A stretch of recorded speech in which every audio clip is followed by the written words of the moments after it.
अब आगे।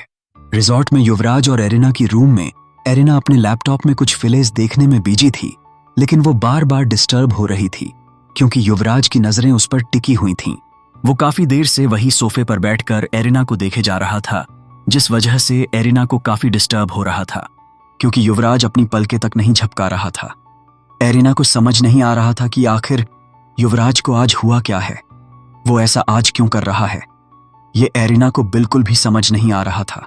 एरिना ने एक गहरी सांस लेकर लैपटॉप पर से नजरें हटाकर युवराज को देखा तो युवराज जल्दी से उस पर से नजरें हटाकर दूसरी तरफ देखने लगा। ये देखकर एरिना ने अपना नाम में सर हिला दिया और वापस अपना ध्यान अपने काम पर लगा लिया। फिर से युवराज एरिना को देखने लगा। एरिना ने इसे कुछ देर तक बर्दाश्त किया। जब उससे नहीं हुआ तो आखिर उसने पूछ ही लिया। उसने युवराज को देखते हुए कहा, आखिर तुम चाहते क्या हैं? ऐसे क्यों देखे जा रहे हो? कुछ कहना है तो कहो। एरिना की बात सुनकर युवराज हद गया और यहां वहां देखने लगा। एरिना ने कहा, युवी अगर कुछ कहना है तो कहो, मुझे काम करना है। युवराज ने अपना सर झुकाते हुए कहा, माफ करना, मैंने तुम्हें डिस्टर्ब किया। एरिना ने एक नजर युवराज को देखा। वो समझ गई थी कि युवराज किसी चीज को लेकर काफी परेशान है और एरिना काफी वक्त से देख रही थी। एरिना युवराज को कभी परेशान होते हुए नहीं देख सकती थी। एरिना युवराज के पास गई और सामने बैठ गई। एरिना ने युवराज को देखते हुए कहा, क्या बात है? इतने परेशान किस चीज को लेकर हो? क्या कुछ हुआ है? एरिना की बात सुनकर युवराज की आंखें फौरन नम हो गईं। उसने एरिना को देखा जो हमेशा उसकी परवाह करती थी, बिना सोचे समझे हमेशा उसके लिए तैयार रहती थी। युवराज ने एरिना के हाथों को पकड़ी खींच लिया। ये देखकर एरिना युवराज को देखने लगी। युवराज ने नम आंखों के साथ कहा, तुम मुझे डाइवोर्स तो नहीं दोगी ना? देखो, मैं जानता हूं कि हमारे बीच वैसा रिश्ता नहीं है जैसा होना चाहिए, लेकिन तुम जानती हो ना कि मैं सिर्फ तुमसे ही प्यार करता हूं और किसी से नहीं। मैंने आज तक सिर्फ तुम्हें ही चाहा है। तुम मुझे डाइवोर्स तो नहीं दोगी ना? मुझे छोड़कर तो नहीं जाओगी ना? युवराज की बात सुनकर एरिना की आंखें भी आंसुओं से भर गईं। उसने ये कभी सोचा भी नहीं था कि वो कभी युवराज को डाइवोर्स देगी। युवराज बोलते बोलते काफी बेचैन लग रहा था और उसकी ये बेचैनी एरिना ने साफ महसूस कर ली थी। उसने युवराज के हाथ पर पकड़ी मजबूत करते हुए कहा, तुमने ये सोच भी कैसे लिया कि मैं तुम्हें डाइवोर्स दूंगी? चाहे हमारा रिलेशन अलग है, हमारा रिलेशन वैसा नहीं है जैसा बाकी हस्बैंड एंड वाइफ का होता है, लेकिन फिर भी तुमने मेरा ध्यान खुद से ज्यादा रखा है। जितना तुम खुद के बारे में नहीं सोचते, जितना तुम मेरे बारे में सोचते हो। मेरे पास ना होते हुए भी तुमने हर पल मेरा साथ दिया है, तो मैं कैसे तुम्हें डाइवोर्स देने के बारे में सोच सकती हूं? तुमसे ऐसा किसने कहा? ये तो ऐसे क्या है? युवराज ने यहां वहां देखते हुए कहा। वो ताही कह रही थी कि तुम मुझे डाइवोर्स देने के बारे में सोच रही हो। युवराज की बात सुनकर एरिना रोते रोते मुस्कुरा दी। उसने युवराज के आंसू पोंछते हुए कहा, तुम आखिर ताही की बात को इतना सीरियसली कैसे ले सकते हो? क्या तुम उसे जानते हो? युवराज ने उसे देखते हुए कहा, मैं जानता हूं, लेकिन मुझे पता नहीं क्यों उसकी बात सुनकर ऐसा लगा जैसे मैं तुम्हें हमेशा के लिए खो दूंगा।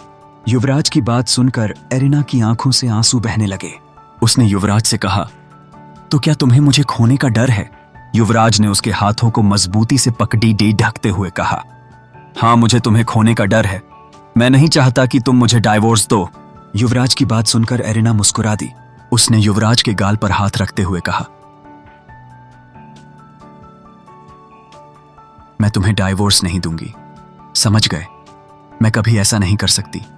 अब ये रोना धोना बंद करो। अगर किसी को पता चला कि YS ऐसे रो रहा है तो जानते हो ये कितनी बड़ी न्यूज बन जाएगी। इतना कहकर वो वहां से जाने लगी। तभी युवराज ने उसका हाथ पकड़ ढा कर उसे रोक लिया और उसे अपने पास खींचकर उसे कसकर अपने सीने से लगा लिया और कहा, मुझे कभी छोड़ दोगी तो नहीं ना? एरिना ने युवराज की पीठ पर अपनी पगड़ी मजबूत करते हुए उसके सीने पर अपना सर रखते हुए कहा, नहीं, कभी नहीं। युवराज ने और कसकर उसे गले से लगा लिया। एरिना मुस्कुराने लगी। युवराज ने उसका चेहरा अपने हाथों में थामते हुए उसके माथे को चूम लिया। एरिना ने उसे देखा तो युवराज ने आगे बढ़कर उसके होंठों पर अपने होंठों को रख दिया। एरिना की आंखें बंद हो गईं और साथ ही साथ उसकी आंखों से एक आंसू की बूंदें गिरने लगी। दोनों की आंखें नम थीं और दोनों की सांसें एक दूसरे में घुल रही थीं। युवराज ने एरिना की कमर को पगडिड्ढा ढाकर उसे बिल्कुल अपने से चिपका दिया था। एरिना ने भी उसके गले में अपनी बाहें डाल ली थीं।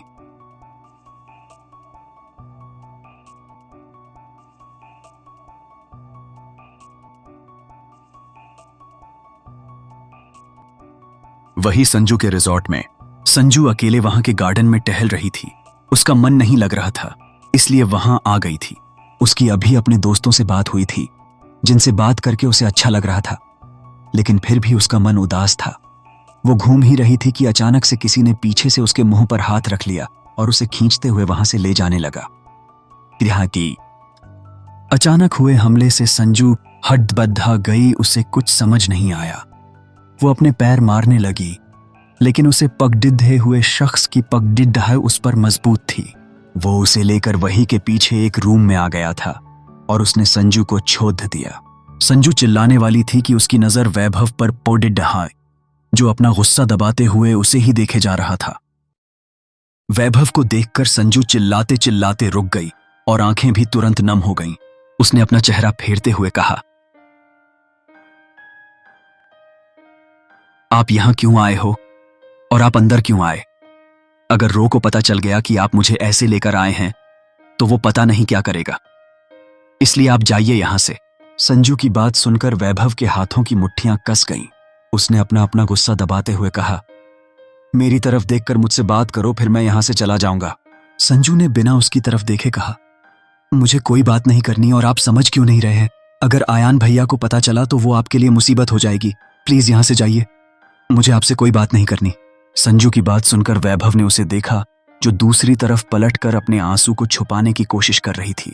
वो उसके पास गया और उसका हाथ पगडिड्ढा ढाकर उसे अपनी मोड़ मोड़ संजू ने कसकर अपनी आंखें मींच ली थीं।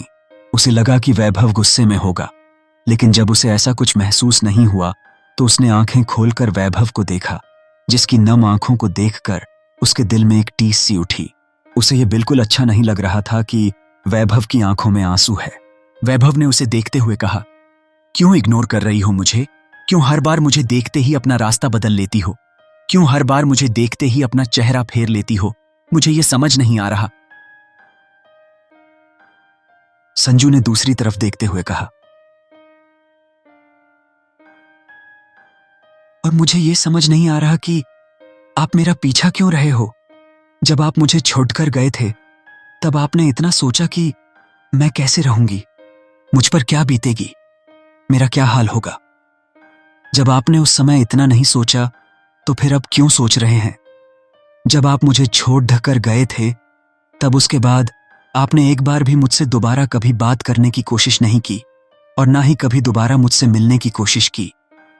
अगर मैं इस जगह पर नहीं आती तो आप दोबारा मुझसे नहीं मिलते और ना ही कभी मिलने की कोशिश करते। फिर उसने वैभव को देखते हुए रूंधे गले से कहा, मैं सही कह रही हूं, ये सच है ना कि अगर मैं यहां आपसे नहीं मिलती तो आप खुद से मुझसे नहीं आते और ना ही मुझसे कांटेक्ट करते? बताइए, यही सच है ना? संजू की इस बात ने वैभव को पूरी तरह से खामोश कर दिया था। क्या यही सच था? अगर संजू उसे यहां नहीं मिलती तो वो कभी उससे दोबारा मिलने की कोशिश नहीं करता।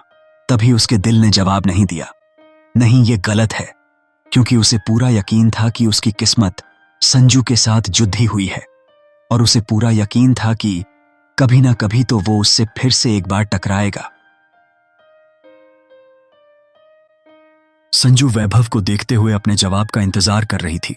संजू जब उससे दूर जाने को हुई तो वैभव ने कसकर उसके हाथ को पगडिड्ढा लिया और उसे देखते हुए कहा, बस पति से हो। हाँ, हो सकता है कि तुम्हारी ये बात पूरी तरह से सही हो, लेकिन ये भी सच है कि चाहे मैं तुमसे दूर था, चाहे मैंने तुमसे दोबारा मिलने की कोशिश नहीं की, लेकिन फिर भी हमेशा हर पल तुम्हें अपने दिल में रखा और हर पल ये पता करता कि तुम बिल्कुल सही सलामत हो और अपनी फैमिली के पास सफेली रह रही हो। और मुझे एक बात बताओ, तुम मुझे अभी क्यों इग्नोर कर रही हो? सिर्फ इसलिए ना ताकि तुम्हें मेरे लिए डर है, क्योंकि मेजर अयान ने मुझसे मिलने के लिए मना किया है या मेरा जिक्र भी करने के लिए मना किया है? संजू ने रोते हुए वैभव को देखते हुए कहा, नहीं, उन्होंने ऐसा नहीं किया। उन्होंने मुझे किसी को प्यार करने के लिए कभी मना नहीं किया और ना ही आपको पसंद करने के लिए कभी मुझ पर गुस्सा किया है। भैया मुझसे बहुत प्यार करते हैं। फिर वो अपना सर झुकाते हुए बोली, लेकिन आप अंडरवर्ल्ड में शामिल थे। उन्हें बस ये डर है कि मैं आप जैसे इंसान के साथ नहीं रह पाऊंगी और हर पल मेरे आसपास खतरा होगा, जिसे भैया को बिल्कुल नगवारा है। और जब भैया की खुशी उनके पास नहीं है तो मैं कैसे अपनी खुशी के साथ रह सकती हूं। मैं भैया से बहुत प्यार करती हूं। वैभव की आंखें नम हो गई थीं। संजू को रोते देख वैभव ने खींचकर संजू को अपने गले से लगा लिया और प्यार से उसका सर सहलाने लगा। वो हर एक बात समझ सकता था, लेकिन फिर भी वो संजू का उसे इग्नोर करना बर्दाश्त नहीं हो रहा था। उसने संजू के सर को सहलाते हुए कहा, जब तुम मुझे इग्नोर कर रही थी मैं इसका रीजन जानता था। मैंने तो सोच लिया था कि मैं तुम्हें दोबारा परेशान नहीं करूंगा, लेकिन बॉस ने ऐसा नहीं होने दिया। संजू ने ऊपर देखते हुए कहा, महीदी ने उन्होंने क्या कहा? क्या उन्हें मैं याद हूं? वो मुझे याद करती है। वैभव ने अपना नामे सर हिलाते हुए कहा, नहीं, ये बात नहीं है। इतना कहकर वो सोचने लगा।